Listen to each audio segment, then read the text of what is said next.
D'abord, alhamdoulilah, merci Dieu. On était bien au début du match. Les joueurs, ils ont fait ce qu'il fallait faire. On a perdu 2-0 contre Esquigali, contre une équipe qui a de l'expérience, qui a des joueurs de métier, qui savent exploiter l'erreur, qui savent jouer contre une équipe qui est vraiment totalement fatiguée. Voilà, aujourd'hui, on doit l'avouer, 50% de l'erreur, c'est le coach qui n'a pas pris la décision qu'il faut, j'avoue. 50%, on a payé la taxe de l'équipe nationale. 8 joueurs en équipe nationale, ils ont resté presque 15 jours dans les aéroports, dans les avions, pas d'entraînement, pas de temps de jeu. Le résultat, il était dans le terrain. Le football, il ne se trompe pas. Les principes du football, si on ne les respecte pas, si on ne respecte pas les principes du football, on paye la facture très cash. Aujourd'hui, j'en veux pas mes joueurs, c'est moi le responsable. 50% c'est moi le responsable. C'est moi qui n'a pas pris la décision qu'il faut. Et j'ai aligné des joueurs qui n'ont pas eu des entraînements, qui n'ont pas eu de temps de jeu. 8 joueurs dans le terrain. C'est beaucoup. C'est beaucoup. Heureusement que c'est 2-0. Mais normalement, si on parle football, on parle logique, c'est 6-0 aujourd'hui. Vous êtes en course de titre, oui. Du championnat. Vous venez de perdre contre AS Kigali. Vous espérez encore de gagner ces 2 matchs finaux de Coupe de la Paix et aussi de l'Est de On va essayer. On est là pour gagner. On est là pour gagner le championnat. On est là pour gagner tous les coupes. Mais on est là aussi pour prendre des décisions quand il faut. On est là pour prendre des décisions exactes. Dans le football, il n'y a pas de sentiment. Dans le football, tu fais l'erreur, tu payes cash. On va se corriger. On va corriger ce qu'il faut corriger. Je ne dis pas que les joueurs ils sont mauvais, attention. Les joueurs, c'est des bons joueurs.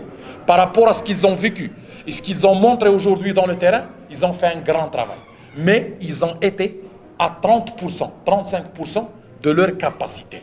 Mais on a toujours l'espoir, on va se corriger. Normalement, on doit terminer le championnat aujourd'hui, mais Dieu ne nous a pas aidés aujourd'hui. J'espère qu'il va nous aider dans les prochains jours. On est toujours dans la course, on va se corriger, on va se relever le plus rapidement possible. Pourquoi? Parce qu'on reconnaît et on connaît nos erreurs. C'est ça le plus important. Vous avez renforcé la ligne d'attaque en deuxième mi-temps avec les 3 joueurs. Mais qu'est-ce qui n'a pas arrivé en général? Est-ce qu'ils ont respecté les signes qui étaient les autres? C'est vrai, on a sorti la première mi-temps, perdu 1-0. À votre avis, on doit reculer, on doit avancer? On doit avancer. On a mis des attaquants. Les attaquants, ils ont respecté les consignes. Mais quand la fraîcheur et l'énergie, elle n'est pas là, comment les attaquants ils vont marquer? Tu connais, pour marquer des buts, il faut vraiment pousser sur l'adversaire. Pour pousser sur l'adversaire, il faut vraiment de la fraîcheur physique et mentale. Aujourd'hui, on ne l'a pas trouvé. Il n'était pas dans le terrain. C'est pour cela que moi, sur le banc, je me pose la question. Vous me connaissez. Quand je suis sur le banc et je sais que j'ai le flair qu'on va gagner le match, même si on perd, je pousse. Pourquoi? Je sais que j'ai les outils pour pousser. Aujourd'hui, à la 75e minute, j'ai compris que je n'ai pas les outils pour pousser, je n'ai pas les outils pour gagner le match. J'ai compris ça à la 70e, 72e minute. Normalement, moi j'attends que Esquigali qui doit être fatigué, mais après, je me suis rendu compte que c'est mon équipe qui est fatiguée. Voilà. Coach, même si vous êtes toujours dans la course de 2 titres, mais dans les jours précédents, certains médias tanzaniens ont publié des informations disant que vous étiez dans les discussions avec l'équipe de Simba FC pour que vous puissiez devenir le coach dans le futur. Est-ce que c'était une histoire réelle et ce sont des rumeurs?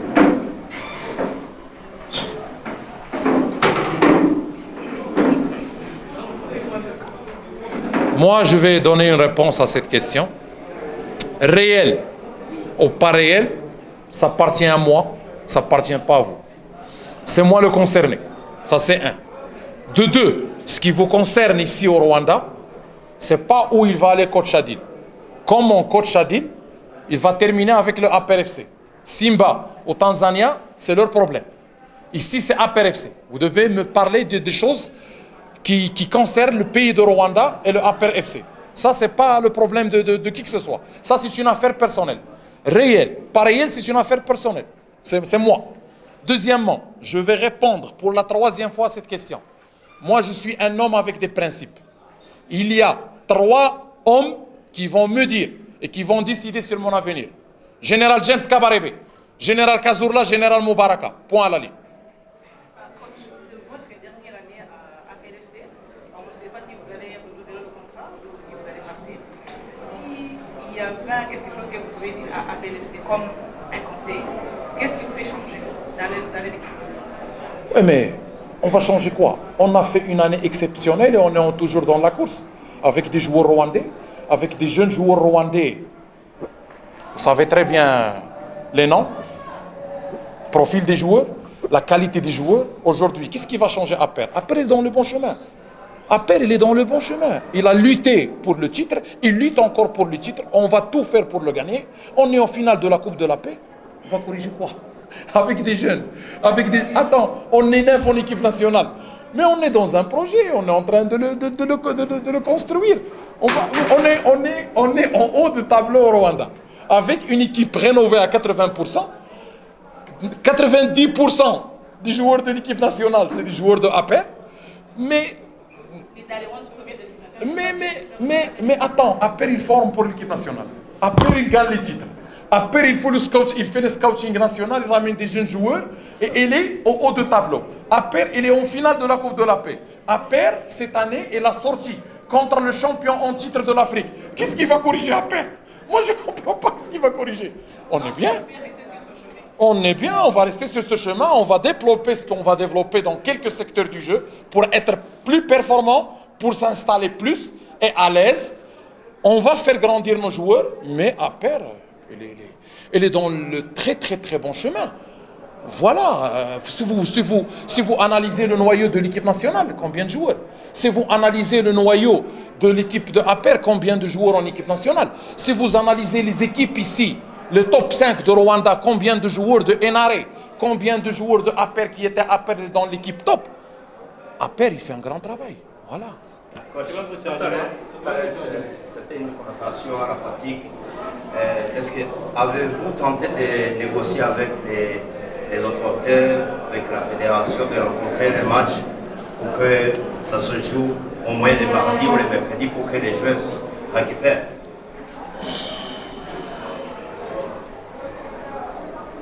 C'est une question clé. Il y a le calendrier. Nous, on doit le respecter. Il y a beaucoup d'événements dans le pays qu'on doit les respecter aussi. Le problème, ce n'est pas le calendrier. Tu veux que je te dise le problème, c'est quoi? Moi, je vais vous le dire. Je vais parler comme d'habitude honnête. Le problème, c'est que les joueurs restent 4 jours là-bas après le match du Sénégal. C'est ça le vrai problème.